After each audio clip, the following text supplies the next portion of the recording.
Acompáñame al puente, un espacio diseñado para ayudarte a descubrir el propósito de Dios para tu vida.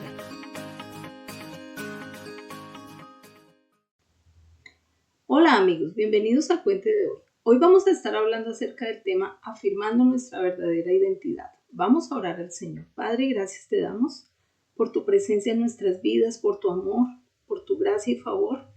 Te rogamos que nos ayudes a entender esta palabra, los versículos que vamos a estar leyendo, Señor, y que tú permitas que aquellos que escuchan en este tiempo, Señor, puedan afirmar su identidad en ti, puedan entender por qué nos creaste y cuál es ese propósito, y puedan aceptarse a sí mismos y amar lo que tú has hecho en ellos, Señor. Gracias en Cristo Jesús. Amén.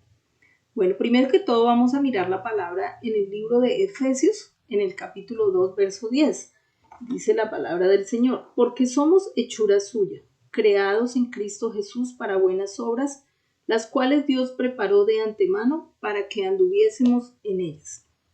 Amigos, el mundo está sediento de aprobación.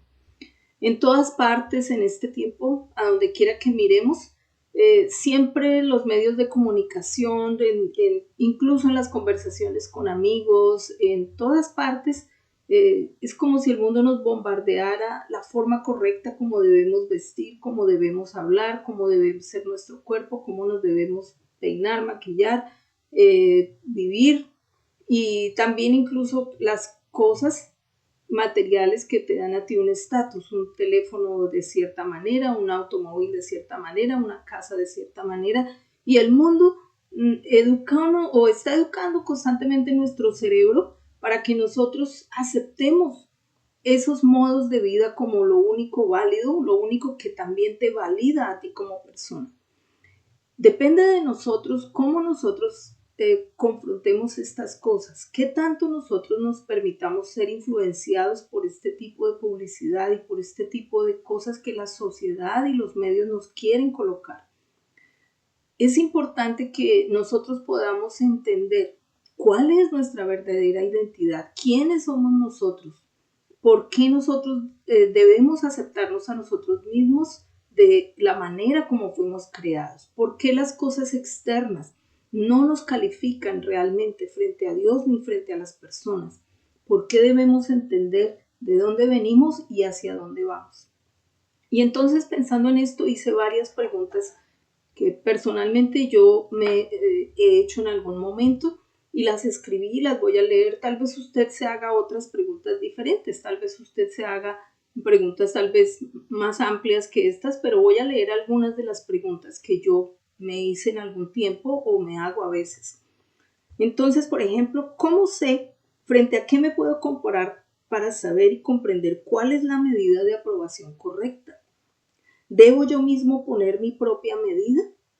¿Puedo yo medirme frente a los demás basado en el vago conocimiento que tengo acerca de mí mismo? Alguno dirá, yo me conozco bien a mí mismo, entonces yo puedo poner esa medida basado en ese conocimiento que tengo personal, en mi propio conocimiento de mi forma de ser, de mi carácter. ¿Puedo compararme y tomar referencia de la vida y el éxito de otro para apuntar a mi propio éxito? ¿Es eso válido? ¿Es eso saludable? ¿Es eso verdadero? ¿Es importante lo que Dios piensa de mí? ¿Realmente importa lo que Dios piensa acerca de mí? ¿O puedo vivir simplemente mi vida validando mis acciones basado en lo que yo pienso de mí? ¿Cómo sé si Dios me aprueba? Si verdaderamente una parte de mí desea buscar la aprobación de Dios, ¿cómo sé yo que Dios verdaderamente me aprueba? ¿Aprueba mis acciones? ¿Aprueba lo que yo hago? ¿Cómo puede Dios aprobar mis imperfecciones? ¿Lo hace verdaderamente? ¿O solo Dios trabaja en mis imperfecciones para mi bien? Todas estas preguntas y tal vez muchas más nos hacemos como seres humanos acerca de nuestra identidad, acerca de lo que somos, acerca de qué es importante para nosotros como personas frente a los demás, tal vez frente a Dios, frente a mí mismo, porque realmente en la medida en que nosotros nos validemos a nosotros mismos basados en un estándar que tengamos, ya sea como hablábamos acá en estas preguntas, un estándar basado en otra persona, en los éxitos de otro, un estándar basado en mis propias ideas o un estándar basado en lo que dice Dios de mí. De acuerdo a la dirección que yo tome, yo voy a actuar. Por eso es importante que tú sepas de dónde vienes y para dónde vas. Mira lo que dice la palabra en el libro de Juan en el capítulo 8. ¿Por qué debo yo saber de dónde vengo? ¿Para qué es importante? La Biblia dice que a Jesús le hicieron esa pregunta muchas veces. Jesús era confrontado muchas veces por las personas por su forma de actuar, por su manera de hacer ciertas cosas que de pronto no estaban, no era el hábito de la gente religiosa de ese tiempo. Y Jesús vino a mantener la santidad y mantener como la ley de Dios, pero en una forma más práctica y en una forma más amorosa. Y por eso sus ideas fueron como revolucionarias, aunque él no iba en contra de Dios ni en contra de la ley, ni vino a quitar la ley. Las ideas de Jesús y la forma de presentar a Dios como Padre amoroso, cambió mucho el estatus que había en esa época en la mente de las personas. La forma como nosotros pensamos definitivamente nos lleva a las acciones, y Jesús vino con una forma segura de pensar de sí mismo. Él tenía muy claro de dónde él venía y hacia dónde él iba. Entonces a Jesús le estaban preguntando y él contestó acá en Juan 8. Respondió Jesús y les dijo: aunque yo doy testimonio acerca de mí mismo, mi testimonio es verdadero porque sé de dónde he venido y a dónde voy. Pero ustedes no saben de dónde vengo ni a dónde voy. Amigo, Jesús era seguro de sí mismo en sus acciones, en sus palabras, en sus decisiones, en los tiempos y momentos en que se relacionaba con las personas, con quién él iba a tener una reunión, con quién él se sentaba a la mesa, qué temas él hablaba en ese momento. ¿Por qué Jesús era seguro? Porque él sabía de dónde él venía y sabía también hacia dónde él iba. Él tenía claro su propósito.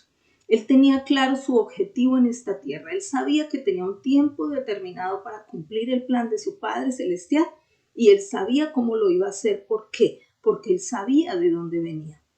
Conocer nuestros orígenes es parte fundamental de cómo nosotros vamos a reaccionar y cómo nosotros también tomamos decisiones. Al conocer yo cómo es mi familia, yo puedo tomar decisiones. Cada uno de nosotros conoce su familia. Conoce sus ancestros, sus abuelos, sus padres, sus hermanos, su familia, y también sabe cómo ellos se comportaron, cómo se comportan actualmente. Y al conocer yo a mi familia, al conocer yo qué cosas han afectado positiva o negativamente a mi familia, a mis ancestros, yo puedo tomar decisiones basado en eso, de si sigo esos patrones de comportamiento o si definitivamente hago un alto y cambio esos patrones de comportamiento para mejorar mi estilo de vida. Es tu decisión, pero definitivamente si tú tomas tiempo para mirar tus raíces, para mirar cómo es tu familia, tú puedes hacer un cambio, ya sea positivo o negativo. De pronto tú vienes de una familia que ha tenido esfuerzo financiero, que ha construido, que ha trabajado duro. Tú heredaste de pronto todos esos beneficios y ahora que los tienes simplemente los disfrutas. Y de pronto has determinado que esa comodidad en la que has vivido, pues simplemente no tienes por qué esforzarte a trabajar. Y cambias ese patrón de trabajo, de esfuerzo, de compromiso de tu familia por un patrón de vivir una vida cómoda, pero sabiendo que a la postre, si no trabajas, no comes. Si más adelante el dinero se acaba, puede que para ti alcance, pero para los que vienen detrás de ti ya no va a haber nada porque tú no te preocupaste por mejorar. Igual pasa con los comportamientos destructivos de tu familia. Si tú en tu familia has visto patrones destructivos como vicios, divorcios, maltrato familiar, familias disfuncionales, en fin, cualquier situación de pronto miles de situaciones que se pueden presentar. Tú puedes observar si son patrones de comportamiento que se han venido presentando en tu casa y puedes tomar una decisión para parar y hacer los cambios necesarios para poder mejorar y romper con esos moldes de estilo de vida. ¿Por qué? Porque tú te has preocupado por saber de dónde vienes y has puesto atención en saber hacia dónde vas. trazarse objetivos, mirar hacia dónde quiero ir, qué quiero llegar a ser, qué quiero lograr para mi familia, cómo lo puedo hacer. Ahora, si me remonto solamente a eso, a mi familia, pues como decíamos, yo cambio mi historia para bien o para mal. Pero ¿qué tal si nos remontamos mucho más allá? No solamente a la historia de mi familia o cómo son ellos, sino también a mis orígenes celestiales, cómo Dios me creó. Eso es mucho más alto, mucho más profundo. Tú puedes llegar a pensar y a meditar en eso si quieres y pensar, bueno, yo sé la historia de mi familia, pero mucho más allá. ¿Qué hay más allá? ¿Por qué Dios me formó? ¿Por qué Dios me trajo? ¿Por qué nací en este país? ¿Por qué nací en esta familia? ¿Por qué mis características físicas son de esta manera? ¿Por qué no tengo ciertas habilidades que otros tienen? ¿Por qué mi manera de ser es de cierta manera? Mi tono de voz, bueno, todo lo que Dios formó en ti. Y entonces comprenderás de dónde vienes si entras a mirar la palabra del Señor. Y mire lo que dice acá el Salmo 139, 1:3. Este es uno de mis salmos favoritos de la palabra, porque realmente me da mucha claridad acerca de Dios, de por qué Él me formó y por qué me formó de cierta manera. Y si tú estás luchando con tu identidad, si tú estás luchando de pronto con esos sentimientos de rechazo o sentimientos de baja autoestima, pues si has tenido problemas para relacionarte con las personas porque eres tímido, porque realmente no te identificas, no encajas, sientes que no encajas, este salmo es muy útil para que tú puedas comprender el valor que tú tienes delante de Dios. Si dice la palabra en el Salmo 139, verso 1 al 3. Puedes leer todo el Salmo, pero yo voy a leer solo esta porción por cuestiones de tiempo. Dice, Dios mío, tú me conoces muy bien, sabes todo acerca de mí, sabes cuándo me siento y cuándo me levanto. Aunque esté lejos de ti, me lees los pensamientos, sabes lo que hago y lo que no hago, no hay nada que no sepas. Amigo, Dios conoce todo de ti. Este salmo habla también de que fuimos formados en el vientre de nuestra madre, que todas las cosas que Dios tenía planeadas en un libro escrito antes de que incluso nos formaran en el vientre de nuestra mamá ya estaban predestinadas. Todo lo que hay en ti, lo que no te gusta y lo que te gusta, todo fue parte de un plan. Todo estaba escrito en el libro del Señor mucho antes de que tú fueras formado en el vientre de tu mamá. Cuando el Señor escogió la genética tuya, cuando el Señor unió esa genética de tu papá y de tu mamá, Él hizo esa mezcla perfecta, intencionalmente, con un propósito. Tal vez tú dirás, ay, pero intencionalmente, entonces Dios me hizo sin una pierna, sin un brazo, sin un... Sí, amigo. Incluso esas cosas que tú no tienes, que tú miras como defectos, que tú miras como cosas difíciles, que tú miras tus rasgos, miras que de pronto no tienes todo completo, que de pronto viniste con una limitación. Amigo, aún eso está dentro del plan de Dios.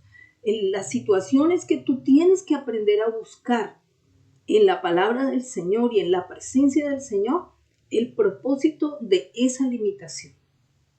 Cómo tú puedes usar esa limitación que tú tienes para impactar en la vida de otros positivamente. Cómo Dios puede ayudarte a ti a usar esa limitación o aquello que tú consideras una limitación. De pronto tú no tienes mucha belleza física, pero tú tienes otros talentos. De pronto tú no tienes habilidades deportivas, pero tienes otros talentos. Tienes que aprender a conocerte a ti mismo basado en lo que la palabra del Señor te muestra para que puedas sacarle completo provecho a ese propósito y a esa parte física tuya que Dios por supuesto creó. Amigo, entre más los seres humanos miramos y conocemos la ciencia y profundizamos mucho más en lo complejo que es la formación del cuerpo humano, cómo este funciona, cómo las células hacen su papel, cómo las sustancias, cada sustancia del cuerpo, hormonas, todo está milimétricamente cronometrado y está diseñado de una forma tan perfecta. Amigo, mucho más nos debemos convencer de que no somos producto de una explosión. Ninguna explosión causa orden. Todas las explosiones causan caos, causan destrucción. Pero no he visto ni una sola explosión que cause orden, un orden tan milimétrico como el funcionamiento del cuerpo humano y que además de todo continúe funcionando ordenadamente a pesar de que pasen los años y las generaciones. Amigo, no podemos ser parte de una explosión, no podemos ser fruto de eso. Debe con toda seguridad haber una inteligencia superior, un Dios que nos creó, que intervino en nuestra formación. Es más que evidente el pensar que aún con toda la tecnología y los años que han pasado de investigación, el hombre aún no ha podido llegar al conocimiento completo del funcionamiento del cuerpo humano, porque es demasiado complejo. Igual pasa con las plantas, los animales, hay mucho por descubrir porque Dios es infinito, infinito en sabiduría, infinito en poder. Entonces, debido a que somos un diseño perfecto, un diseño de un creador que es todopoderoso, debemos entender que ese diseño perfecto no puede ser modificado, que aquello que Dios creó funciona y fue hecho para funcionar de esa forma, que tú no puedes cambiarte a ti mismo en tu parte física o en algo tuyo para poder parecerte a otra persona, para poder pretender ser, llegar a un estándar que te muestra de pronto la internet, que te muestran tus amigos. Amigo, tú debes aprender a explotar tu propio ser, a poder ser tú mismo y poder ser la mejor versión de ti mismo, basado en lo que Dios nos dice en su palabra. Ahora, somos hechura suya. Mire, leíamos al principio de Efesios 2:10, dice, somos su creación. Nosotros somos creación de Dios por nuestra unión con Jesucristo. Nos creó para que vivamos haciendo el bien, para que vivamos haciendo el bien, lo cual Dios ya había planeado desde antes. Dice la palabra que fuimos creados en Cristo Jesús, porque inicialmente nosotros fuimos creados por Dios, el pecado nos separó de Dios y ahora Dios proveyó a Jesucristo para poder regenerar nuestra vida en Él. Al aceptar tú a Jesucristo, tú vuelves a entrar dentro de ese plan de Dios, tú vuelves a entrar a esa vida que verdaderamente Dios quiere que tú vivas. Separados de Dios nada podemos hacer, pero con Dios todo lo podemos en Cristo que nos fortalece. ¿Cómo sé entonces, dice la palabra, que fuimos creados para hacer el bien? Bueno, ¿cómo sé yo cuál es el bien? La Biblia dice acá en Isaías 5:20, hay de los que a lo malo dicen bueno y a lo bueno malo, que hacen de la luz tinieblas y de las tinieblas luz, que ponen lo amargo por dulce y lo dulce por amargo. Hoy en día escuchamos que a lo malo le dicen bueno y a lo bueno le dicen malo. A las cosas buenas que se hacen en las familias, en la vida, al estilo, a la ley moral de Dios muchas veces se le dice malo, exagerado, fanático. Y a la ley moral del mundo que está degradada, que ha roto la ética y muchas cosas que Dios ha establecido, a eso le llaman bueno, le dicen bueno. ¿Por qué? Porque la sociedad, los medios le dicen bueno, entonces la gente sigue eso como si fuera bueno, pero la Biblia habla muy claramente, amigo, Dios no puede ser burlado y todo lo que el hombre siembre cosechará. Y la Biblia habla claramente de que hay de aquellos que a lo bueno le dicen malo y a lo malo le dicen bueno. Amigo, tú no puedes cambiar lo que Dios ha establecido. Tú puedes hacerlo si tú decides hacerlo. Tú puedes hacer lo malo y decir que eso está muy bien. Tú puedes convencer a un montón de personas e incluso hacer leyes que acepten tu mal para que sea aprobado por una ley humana, pero eso nunca cambiará el principio divino de la ley moral de Dios. Jamás podrás cambiar lo que Dios ha establecido, aunque tú te esfuerces en convencer a toda la humanidad y lo logres. Nunca eso podrá cambiar la ley moral de Dios que Dios ha establecido para toda la humanidad. Tú podrás convencer a políticos, a personas, a escuelas, podrás convencer a medio mundo o al mundo entero si así lo quieres y vivir feliz en esta tierra diciendo, uy, bien, logré convencer a todo el mundo, ahora todos piensan como yo pienso equivocadamente y todo estará muy bien, vivo en paz, soy tranquilo. Sí, amigo, tú lo puedes hacer, pero eso nunca cambiará la eternidad, ni cambiará lo que Dios ha establecido. Lo que Dios ha establecido no lo derriba nadie. Cielo y tierra pasarán, pero la palabra del Señor permanece para siempre. Las personas no nos pueden jamás dar una medida acertada. Las personas ponen la medida de acuerdo a su corazón, las personas ponen una medida de perfección de acuerdo a su identidad, de acuerdo a su deseo, de acuerdo a su pecado, pero el único que puede ponernos una medida perfecta y una medida real es Dios mismo. ¿Por qué? Porque Él es el Señor de toda la creación, Él rige sobre toda la creación. No hay nadie por encima de su autoridad. No hay ninguna ley, ningún gobierno, nadie gobierna por encima del Señor. La Biblia dice, encima de un alto hay un otro más alto que lo vigila y ese más alto es el Señor. Y aunque aquí haya la máxima autoridad en esta tierra entre los seres vivientes, encima de toda esa autoridad siempre estará Él rigiendo todas las cosas y nunca podrás cambiar eso. No puedes pasar por encima de Él. Él es demasiado alto. No hay soberbia, no hay orgullo, no hay ninguna cosa que pueda pasar por encima de los designios del Señor. En su palabra está la autoridad verdadera que rige nuestras vidas. En su palabra está la ley verdadera, que es la ley del amor, que es la ley del amor de Dios. La ley del amor de Dios para todo ser humano. La ley del amor, de la gracia, de la misericordia, pero también del juicio del Señor. Porque nunca podemos separar a Dios y decir que Dios es amor. Porque la Biblia dice Dios es amor, pero Dios también es fuego consumidor y Él es un solo Dios. Tú no puedes decir Dios es amor solamente. Dios en efecto es amor. Él es la manifestación completa del amor. Pero la palabra del Señor habla de un Dios que es juez y que es amor. Dios es juez y Dios es amor. Dios es las dos cosas. Y las dos cosas están perfectamente unidas y establecidas para regir a los seres humanos.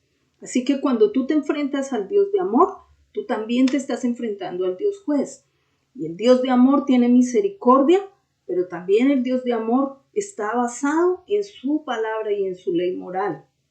No podemos separar a Dios solamente basándonos en el amor, olvidando su ley, porque Dios es juez, pero Él es juez justo, es un juez misericordioso, es un juez compasivo, es un juez amoroso, es un juez, y dice la palabra también que Él es ese abogado que está por nosotros.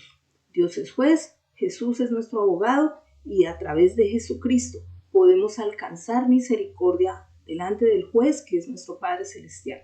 Amigo, cuando Dios estableció que Jesucristo viniera a pagar el precio por nuestro pecado, después de que Jesús murió, Él resucitó. Él no se quedó en la tumba, Él venció la muerte. Fue el primer enemigo que venció Jesucristo. Él venció la muerte, venció la tentación y la venció para que tú y yo tuviéramos una oportunidad de vivir eternamente. Ahora Jesús está a la diestra del Padre siendo nuestro abogado delante del Padre. Él es el abogado, Él es la persona que intercede por nosotros, Él es la persona que sabiendo que es estar en esta humanidad, puede ir delante del Padre y hablar por nosotros y abogar por nuestra causa. Ahora entonces, entendiendo esto, sabemos que nuestra verdadera identidad la podemos encontrar en Él. Y que cuando tú conoces de dónde vienes, como conocía a Jesús de dónde venía, y puedes saber hacia dónde vas, que es una vida con Dios en la eternidad, que tu camino no termina en esta tierra, sino que tú vas a trascender hacia la eternidad, entonces tú puedes hacer en el intermedio, que es tu vida en esta tierra, los cambios necesarios para poder lograr tener éxito al final, no solo en esta vida, sino también en la eternidad, porque dice la palabra que el Señor nos llamó no solo para que tuviéramos vida, sino para que viviéramos esa vida en abundancia. Mire lo que dice la palabra aquí en el libro de Deuteronomio, en el capítulo 30, en el verso 16. Porque yo te mando hoy que ames a Jehová tu Dios, que andes en sus caminos y guardes sus mandamientos, sus estatutos y sus decretos, para que vivas y seas multiplicado. Y Jehová tu Dios te bendiga en la tierra a la cual entras para tomar posesión de ella. Dios nos dio su palabra para que vivamos por ella, para que vivamos en ella, para que nos movamos en ella y para que tengamos éxito en ella, para que poseamos la tierra, esta tierra que tenemos acá, la parte que te corresponde a ti, el plan para el cual tú viniste, es lo que Dios quiere. No buscando ser como otro, no pretendiendo ser lo que tú no eres. Amigos, si tú vives tu vida pretendiendo ser otra persona, pretendiendo ser lo que no eres, tú delante de los hombres de pronto aparentarás ser muy feliz, aparentarás estar muy bien, pero cuando tú llegues a tu casa, a la soledad de tu casa, tú te enfrentarás a tu realidad, a ti mismo y te darás cuenta que no eres feliz. Pero si tú eres tú mismo, te aprendes a aceptar a ti mismo y vives tu vida agradando a Dios y conociéndote a ti mismo a través de la palabra, a través de ese plan que Dios tiene para ti, tú serás el mismo en público y en privado y entonces serás feliz. Serás feliz porque tú no tienes que vivir con una fachada. Tú no tendrás que tener algo encima que te haga brillar delante de la gente, pero por dentro estar mal. Tú tendrás la misma identidad en lo privado y en lo público y entonces tú estarás tranquilo, tendrás paz en tu corazón, estarás feliz porque tú eres el mismo en todo lugar y no tienes necesidad de pretender a ser otra persona ni de pretender impresionar a nadie. Jesús sabía de dónde venía y hacia dónde iba y como él vivía en paz y vivía tranquilo, él podía ser el mismo en todo lugar. Él no tenía que pretender ser Dios, ni ser campesino, ni ser fariseo, ni ser pescador. Él era Jesús en su total esencia y no tenía que pretender ser nadie más para agradar al Padre. Él vivía por el plan y el propósito y vivía para agradar a Dios y por esa razón Él pudo ser nuestro abogado y pudo ser nuestro redentor. Ahora entonces no podemos perder nuestra identidad por el camino. Tenemos que aprender a conocernos y tenemos que aprender a acercarnos a Dios. ¿Cómo nos podemos acercar a Dios, amigo? A través de Jesucristo. Dios estableció este camino.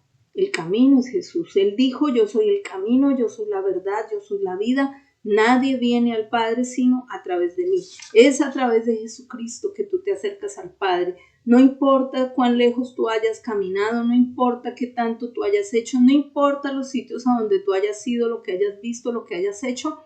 En el momento en que tú te acercas al Padre, en el momento en que tú te acercas al Señor, en el momento en que tú humillas tu corazón y reconoces que eres pecador y que lo necesitas, en ese mismo instante Dios te perdona y tú puedes caminar en una nueva vida. Amigo, tal vez tú ya no puedas recuperar el pasado, tal vez tú ya no puedas jamás volver atrás y corregir ese pasado. Hay cosas que hicimos que ya no las podemos recuperar, hay cosas que hicimos que ya las perdimos, pero la esperanza en Dios es nuestro futuro, no nuestro pasado. Nuestro pasado, si aceptamos a Jesús, queda cubierto por Él. Él perdona nuestro pecado y dice la Biblia, Él echa tras sus espaldas nuestros pecados. Pero nuestro futuro, que es hacia adelante, está garantizado en sus manos si tú decides aceptarlo a Él, aceptar su redención, aceptar su perdón y aceptar vivir tu vida basado en lo que Él quiere que tú hagas, en su palabra. Amigo, déjate guiar por Dios. Si quieres aceptar hoy al Señor Jesucristo como el Señor de tu vida, como tu Salvador, hoy te animo para que hagas conmigo esta oración. Esta oración no es como una palabra mágica que tú haces, oras y ya está todo arreglado. No, es simplemente un acto de fe, una declaración voluntaria y en voz alta de que tú recibes y quieres recibir al Señor. ¿Por qué en voz alta? Porque amigos, los que aceptamos, los que declaramos al Señor y lo reconocemos delante de los hombres, el Señor nos reconocerá delante de su Padre que está en los cielos. Por eso debe ser una confesión pública, una confesión en voz alta. Por eso es importante que tú le hagas saber a los demás que tú aceptaste a Jesús. Porque el que reconoce a Jesús delante de los hombres será conocido por el Padre en los cielos. Si tú te mantienes escondido, si tú no demuestras a los demás que tú aceptaste a Jesús, ¿cómo el Padre te va a reconocer a ti si tú no reconoces a Jesús públicamente? Tú tienes que reconocer a Jesús. Tienes que aceptar delante de las personas que tú aceptaste a Jesús y que ahora vives una vida diferente. Y Dios te dará la capacidad para honrarle a Él con tu vida. Y repite conmigo si quieres hacer ese paso de fe. Señor Jesús, hoy entrego mi corazón, me arrepiento de mis malos caminos y te pido, Señor, que me perdones, que me ayudes. Sé que ya no puedo recuperar el pasado, pero mi presente y mi futuro lo pongo en tus manos. Y te pido, Señor, que me ayudes, que me alientes, que me ayudes a conocer mi identidad y mi valor en ti. Perdóname, Señor, si me he quejado de mí, de mi manera de ser, de mi físico, de lo que tú hiciste. Ayúdame hoy, Señor, a encontrar el propósito en todo esto que he tenido, Señor, en mi vida, en mi físico, en la familia, en todo lo que tú me has dado. Gracias por tu amor y sabiduría en Cristo Jesús. Amén. Bueno, amigos, los dejo hasta ahí. Nos vemos la próxima semana. Un abrazo, los bendigo. Chao.